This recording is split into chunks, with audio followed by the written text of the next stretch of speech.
So everything's mounted to the back of the engine. Here's the main harness. I'm going to start running this harness to the places it needs to go. So this will stay put. These will stay up here. This guy comes down here. And let's see, this bracket is already on here. Although I do need to put this guy right here. So I gotta go find the screw for that. So I'll be right back.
Okay, there's a knock sensor.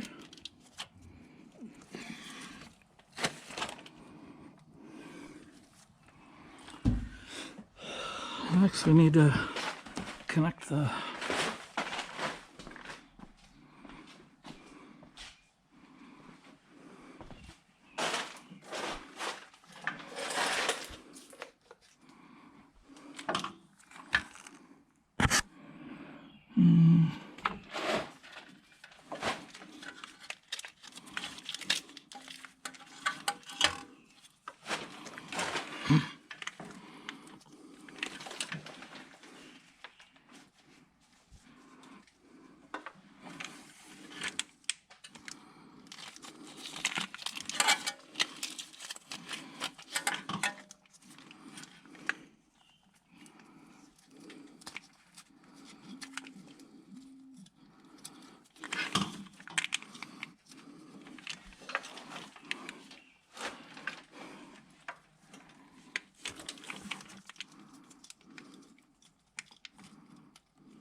All right, let's go get that bolt from the other engine.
All right, now we're gonna put the starter in.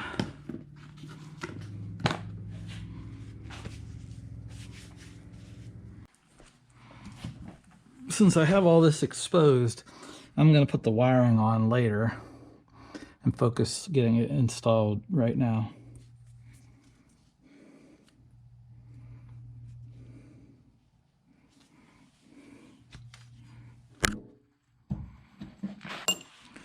Just gonna put a little dab of anti-seize on here.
See if there's a way I can do it from up top.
Okay, in case you missed it, I went ahead and put the starter in. I actually put it in from underneath. It's a lot easier to fish it up underneath. And a lot easier to fish it up underneath and then guide it in from the top. You know, it makes a world of difference to have the wheel well liners removed. I mean, I can't state that enough, how much easier that makes life. But anyway, so I fished the starter up from underneath, got it roughly in place, came up here and finished putting it into the right place. Torqued, and then I went back underneath and put the bolts in from underneath and torqued them to 37 pounds. So now I'm putting the main wire on here, and then I'll put the starter, I guess the ignition wire, the relay wire on there, which goes right here. And then I'll put the heat shield on, and then the starter will be done.